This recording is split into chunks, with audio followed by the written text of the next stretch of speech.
Jingle bells, jingle bells, jingle bell rock. Jingle bells swing.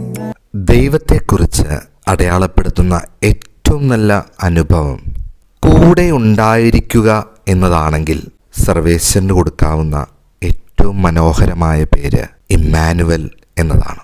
വേദപുസ്തകം ശരിക്കും ഒരു ഇമ്മാനുവലിൻ്റെ കഥയല്ലേ? ആദിയിൽ ആദത്തിൻ്റെയും ഹവ്വയുടെയും കൂടെ നടക്കുവാൻ സായാഹ്ന സവാരിക്കായി സ്വർഗം വിട്ടിറങ്ങുന്ന ഒരു ദൈവം. കൂടെ ഉണ്ടാകുക എന്നതാണ് കർത്താവിൻ്റെ ഏറ്റവും വലിയ ആഗ്രഹം. തൻ്റെ മക്കളോട് കൂടെയായിരിക്കുക. തിരുപ്പിറവി നാളിൽ ഈശോയിൽ അതെത്തുമ്പോൾ അത് കുറച്ചും കൂടി ദീപ്തമാകുന്ന ഒരു അനുഭവമായി മാറുന്നില്ലേ? ദൈവത്തിന് മനുഷ്യരോടുള്ള ഉള്ളടുപ്പത്തിൻ്റെ ഓർമ്മ ഉണർത്തിക്കൊണ്ടാണ് ഓരോ ക്രിസ്മസും നമ്മുടെ ജീവിതത്തെ ദീപ്തമാക്കി മാറ്റുന്നത്. അവന് പിറക്കാൻ ഒരിടം കിട്ടിയില്ല എന്ന് സുവിശേഷകൻ പറയുമ്പോൾ അവന് വേണ്ടി ഹൃദയത്തിൽ ഒരു ഇടം ഇല്ലാതെ ഞാൻ ചുരുങ്ങിപ്പോകുന്നുണ്ടോ? തൻ്റെ പുത്രനെ ഒരു കൊച്ചു പെൺകുട്ടിയുടെ കൈകളിൽ ഏൽപ്പിച്ച് അവളെ ആദ്യത്തെ സക്രാരയായി ഉയർത്തുന്ന ദൈവത്തിൻ്റെ അനന്തമായ കാരുണ്യത്തിൻ്റെ ഓർമ്മയാണ് ക്രിസ്മസ്. സ്വർഗം ഭൂമിക്ക് മേൽ സ്നേഹത്തിൻ്റെ മുദ്ര ചാർത്തിയ ദിവസം. കടന്നു ചെല്ലുവാൻ ഒരിടം ഇല്ലാതിരിക്കുന്നത് വലിയ സങ്കടമുള്ളൊരു കാര്യം തന്നെയാണ്. അത് ദൈവപുത്രന് പോലും ലഭിച്ചില്ല എന്ന് തിരിച്ചറിയുമ്പോഴും നാം മനസ്സിലാക്കേണ്ടത് അങ്ങനെ ഒരു ഇടം ഇല്ലാഞ്ഞിട്ട് പോലും അവൻ ഭൂമിക്ക് വേണ്ടി ജീവിച്ചു എന്നുള്ളതാണ്. നമുക്ക് വേണ്ടി ജീവൻ കൊടുത്തു എന്നുള്ളതാണ്. ക്രിസ്മസ് ജീവിതമാകുന്നത് അപ്പോഴല്ലേ? ഡിസംബറിലെ മഞ്ഞു പെയ്യുന്ന ഈ രാത്രിയിൽ സ്നേഹത്തിൻ്റെ ഇളം ചൂടേറ്റ് ലോകവും നമ്മളും ഉണരുമ്പോൾ സന്തോഷത്തിൻ്റെ സമാധാനത്തിൻ്റെ നേരുകൊണ്ട് ജീവിതങ്ങളെ സംഗീതമാക്കി മാറ്റുവാൻ ഇതാ ഒരു രക്ഷകൻ. തിരുപ്പിറവിയിൽ യേശുവിനെ ചരിത്രത്തിൻ്റെ ഭാഗമാക്കി മാറ്റണോ അതോ ജീവിതത്തിൻ്റെ ഭാഗമാക്കി മാറ്റണമോ എന്ന് നമ്മൾ ചിന്തിക്കേണ്ടിയിരിക്കുന്നു. ബെനഡിക്ട് 16 മാർപ്പാപ്പ എഴുതിയ സുന്ദരമായ ഒരു പുസ്തകമാണ് ജീസസ് ഓഫ് നാസറത്ത്. 2 ഭാഗങ്ങളാണ് ഈ പുസ്തകത്തിനുള്ളത്. ഒന്നാമത്തെ ഭാഗത്തിൽ വളരെ വ്യക്തമായിട്ട് വിശദീകരിക്കുന്നുണ്ട് ക്രിസ്തുവിൻ്റെ ഹിസ്റ്റോറിക്കലായിട്ടുള്ള അല്ലെങ്കിൽ ചരിത്രപരമായിട്ടുള്ള സാധ്യതകളും അതിൻ്റെ അടയാളങ്ങളുമാണ്. രണ്ടാമത്തെ ഭാഗം വളരെ വ്യക്തമായിട്ട് വിവരിക്കുന്നത് ക്രിസ്തുവിനെ വിശ്വാസത്തിൻ്റെ തലത്തിൽ ജീവിക്കുക, അനുഭവിക്കുക, മനസ്സിലാക്കുക എന്നീ ചിന്തകളാണ്. ക്രിസ്തുവിനെ ഈ തിരുപ്പിറവി തിരുനാളിൽ ജീവിതത്തിൻ്റെയോ ചരിത്രത്തിൻ്റെ ഭാഗമാക്കി മാറ്റണമോ എന്ന് ചിന്തിക്കേണ്ടത് നമ്മൾ ഓരോരുത്തരുമാണ്. ചരിത്രത്തിൻ്റെ ഭാഗമാക്കി മാറ്റുകയാണെങ്കിൽ എപ്പോഴും പറയാൻ ഇമ്പമേറിയ അതിശയിക്കുന്നൊരു കഥ മാത്രമായിട്ടത് മാറും. മറിച്ച് ജീവിതത്തിൻ്റെ ഭാഗമാക്കി മാറ്റുകയാണെങ്കിലോ അതെന്നും ജീവിതത്തിൻ്റെ സ്നേഹത്തിൻ്റെ അടയാളവും അനുഭവമായി മാറും. ദൈവം സ്നേഹപൂർവം ഭൂമിയെ ചുംബിച്ചതിൻ്റെ ഓർമ്മയാണ് തിരുപ്പിറവി. അത്രമാത്രം നമ്മളെ സ്നേഹിച്ചതിൻ്റെ ദൃശ്യമായ അടയാളമാണ് യേശുവിൻ്റെ ജനനം. എന്നിട്ടും പല മനുഷ്യരിലും വ്യത്യസ്തമായ അനുഭവങ്ങളും ചിന്തകളുമാണ് യേശുവിൻ്റെ ജനനം ഉളവാക്കുന്നത്.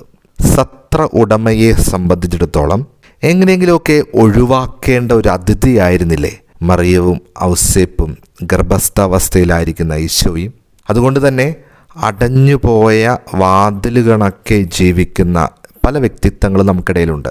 ക്രിസ്തുവിൻ്റെ ജനനം അവരെ സംബന്ധിച്ചിടത്തോളം ഒരു കെട്ടുകഥ മാത്രമാണ്. എങ്ങനെയെങ്കിലുമൊക്കെ നമ്മുടെ അടുത്തേക്ക് വരുന്ന ദൈവ സാന്നിധ്യത്തെ നമ്മുടെ സഹോദരങ്ങളെ ഒഴിവാക്കി വിടാൻ നമ്മൾ കാണിച്ചു കൂട്ടുന്ന വെപ്രാളങ്ങൾ എത്രമാത്രമാണ്. ജ്ഞാനികളെ സംബന്ധിച്ചിടത്തോളം തേടിപ്പിടിച്ച് കണ്ടെത്തേണ്ട സത്യമാണ് യേശു. ജെറുസലേമിലെ രാജകൊട്ടാരത്തിൽ അവൻ ജനിക്കുമെന്ന് കരുതിയപ്പോഴും അവിടെയല്ല എന്ന് തിരിച്ചറിഞ്ഞ് ബെത്ലഹേമിൽ കണ്ടെത്തി പിറന്ന ക്രിസ്തുവിനെ തിരിച്ചറിഞ്ഞ് ആ രക്ഷകനെ വിശ്വസിച്ചതാണ് അവരുടെ യഥാർത്ഥ ജ്ഞാനമെന്ന് പറഞ്ഞാൽ. നമ്മുടെ പ്രതീക്ഷകളൊക്കെ ചിലപ്പോൾ രാജകൊട്ടാരം കണക്കെ തകർന്നു പോകുമ്പോഴും ദൈവത്തിൽ അടിയുറച്ച് വിശ്വസിക്കാൻ കഴിയുന്നവർക്കുള്ള പ്രത്യാശയുടെ ഉത്സവമാണ് തിരുപ്പിറവി. ഹെറോദസിനെ സംബന്ധിച്ചിടത്തോളം ക്രിസ്മസ് ശരിക്കും തനിക്കെതിരായ ഒരു ശത്രുവിൻ്റെ പിറവി തിരുനാളാണ്. തന്നേക്കാൾ വലിയ ഒരാൾ ഈ ഭൂമിയിൽ ജന്മമെടുക്കുന്നു എന്ന് തിരിച്ചറിയുമ്പോൾ അവനുണ്ടാകുന്ന ആകുലതയും അസ്വസ്ഥതയും എന്തു വലുതാണ്. നമുക്ക് ചുറ്റുമുള്ള ലോകത്തിൽ എന്നേക്കാൾ ഉയരത്തിൽ ഒരാൾ വളരുമ്പോൾ, എന്നേക്കാൾ വലിയ രീതികൾ ജീവിതത്തിൽ വലിയ വലിയ സ്ഥാനങ്ങളിലെത്തുമ്പോഴൊക്കെ നമുക്കവരെ ഉൾക്കൊള്ളാൻ കഴിയാതെ അവരെങ്ങനെ നശിപ്പിക്കണമെന്ന ചിന്ത ഉള്ളപ്പോൾ ക്രിസ്മസ് എങ്ങനെയാണ് എനിക്ക് ജീവിതമായി മാറുക? ആട്ടിടയന്മാരെ നോക്കുക, അതിശയിപ്പിക്കുന്ന വിശുദ്ധിയുണ്ട് അവർക്ക്. മാലാഖമാരുടെ ദൂത് കേട്ടതനുസരിച്ച് പിള്ളക്കച്ചയിൽ പൊതിഞ്ഞൊരു ശിശുവിനെ നിങ്ങൾ കാണും എന്ന് തിരിച്ചറിഞ്ഞുകൊണ്ട് എളിമയോടെ ആ ശിശുവിനെ കണ്ടെത്തി ആരാധിക്കുവാൻ മനസ്സുള്ള ആട്ടിടയന്മാർ. നമ്മുടെയൊക്കെ ജീവിതത്തിൽ ക്രിസ്തുവിനെ പലപ്പോഴും തിരിച്ചറിഞ്ഞിട്ടും അവനെ കുമ്പിട്ട് വണങ്ങി ആരാധിക്കാൻ തക്ക വിധത്തിലുള്ള എളിമയും വിശുദ്ധിയും എനിക്കുണ്ടോ? ശിമയോനും അന്നയും മറ്റു 2 കഥാപാത്രങ്ങളാണ്. സത്യത്തിൽ പ്രതീക്ഷയോടെ കാത്തിരിക്കുന്നവർക്ക് ദൈവം ഒരിക്കലും അവരെ കൈവിടില്ല എന്നതിൻ്റെ ഏറ്റവും നിതാന്തമായ ഉദാഹരണമാണ് അവർ. വർഷങ്ങളോളം അവർ കാത്തിരുന്നു. ആ കാത്തിരിപ്പ് ഒരു പ്രാർത്ഥനയായിരുന്നു അവരുടേത്. അവർക്ക് മുമ്പിൽ ഈശോ വചനം മാംസമാക്കി പ്രത്യക്ഷപ്പെടുന്നു. മാലാഖമാരുടെ സാന്നിധ്യം ക്രിസ്മസിൽ നമുക്കൊരിക്കലും വിസ്മരിക്കാൻ കഴിയാത്തതാണല്ലോ. ദൈവത്തിൻ്റെ സന്ദേശം നിരന്തരമായിട്ട് വിളംബരം ചെയ്യുന്ന മാലാഖമാർ. യേശുവിൻ്റെ രക്ഷാകര ചരിത്രത്തിൽ ഒട്ടാകെ ദൈവദൂതന്മാരുടെ സാന്നിധ്യമുണ്ട്. അവർ പറയുന്നത് എന്താ?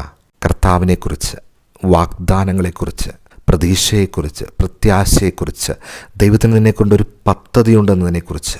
നന്മയുടെ സുവിശേഷമായി മാറുകയാണ് അവർ. ഈ തിരുപ്പിറവി നാളിൽ നമുക്ക് ചുറ്റുമുള്ള ഒത്തിരി ആളുകളുണ്ടല്ലോ. അവരിൽ ഒരാളെങ്കിലും ദൈവത്തിൻ്റെ സ്മരണ ഉയർത്താൻ നമുക്ക് കഴിയുന്നുണ്ടോ? ദൈവത്തെക്കുറിച്ച് എന്തെങ്കിലുമൊക്കെ പറഞ്ഞുകൊണ്ട് അവരുടെ ജീവിതത്തിൽ നഷ്ടപ്പെട്ടു പോകുന്ന നക്ഷത്രത്തിൻ്റെ ഒരു ശോഭ ഉണർത്തുവാനായിട്ട്, തെളിക്കുവാനായിട്ട് നമുക്ക് സാധിക്കുമെങ്കിൽ ക്രിസ്മസ് അർത്ഥപൂർണമായി മാറുന്നുണ്ട്. അവസാനമായിട്ട് ഔസേപ്പും മറിയവുമാണ്. കർത്താവ് തങ്ങളിൽ ഏൽപ്പിച്ച ദൗത്യം അണുവിടാതെ അതേപടി നിവർത്തിച്ച 2 മനുഷ്യർ. തിരിഞ്ഞു നോക്കുന്നില്ല, അഭിപ്രായമായ ഭിന്നതകളില്ല. ദൈവം കൽപ്പിച്ചത് അതേപടി നിറവേറ്റാൻ സദാ സന്നദ്ധരായ 2 പേർ. ഇവരുടെയും കൂടി ഒരു ദിനം ആണ് ക്രിസ്മസ് എന്ന് പറയുക. അവർ ദൈവത്തിൻ്റെ വചനം ഉൾക്കൊണ്ടു, ദൈവത്തിൻ്റെ അരുളപ്പാട് ജീവിതത്തിൽ നിറവേറ്റി. അതിൻ്റെ ഉത്തരമല്ലേ തിരുപ്പിറവി? ഈ തിരുപ്പിറവി തിരുനാൾ ആഘോഷവും ആർഭാടവുമായൊക്കെ പലപ്പോഴും വഴിതെറ്റിപ്പോകുമ്പോൾ ചിന്തിക്കാം, വീട്ടിൻ്റെ മുറ്റത്തുയർത്തുന്ന നക്ഷത്രത്തിൻ്റെ ശോഭ എൻ്റെ ഹൃദയത്തിലുണ്ടോ? എൻ്റെ കുടുംബത്തിലുണ്ടോ? വചനം പറയുന്നു, സദാ സഞ്ചരിച്ചു കൊണ്ടിരിക്കുന്ന ഒരു നക്ഷത്രം അന്നൊരു നാൾ ഒരു കൊച്ചു കാലിത്തൊഴുത്തിന് മുമ്പിൽ നിശ്ചലമായി. നമ്മുടെയൊക്കെ വീടുകളിലുണ്ട് നിശ്ചലമായ ഒരു നക്ഷത്രം. അതിൻ്റെ അർത്ഥം എന്താണെന്നറിയോ? കർത്താവ് ഇന്ന് ഈ ഭവനത്തിലുണ്ട് എന്നുള്ളതാണ്. പക്ഷേ പുറമേ നക്ഷത്രങ്ങൾ തൂക്കി നിർവൃതി അടയുമ്പോഴും ഉള്ളിൽ പിറവിയെടുക്കുന്ന ക്രിസ്തുവിലേക്ക് എനിക്കിനി എന്തോരം ദൂരമുണ്ട്, എത്ര ദൂരം ഞാനിനി സഞ്ചരിക്കണം. പിറവിയെടുക്കട്ടെ ക്രിസ്തു നമ്മുടെ കുടുംബത്തിലും നമ്മുടെ ജീവിതത്തിലും. Jingle bells, jingle bells, jingle bell rock. Jingle bells chiming, jingle bell time. Dancing and prancing in Jingle Bells Square.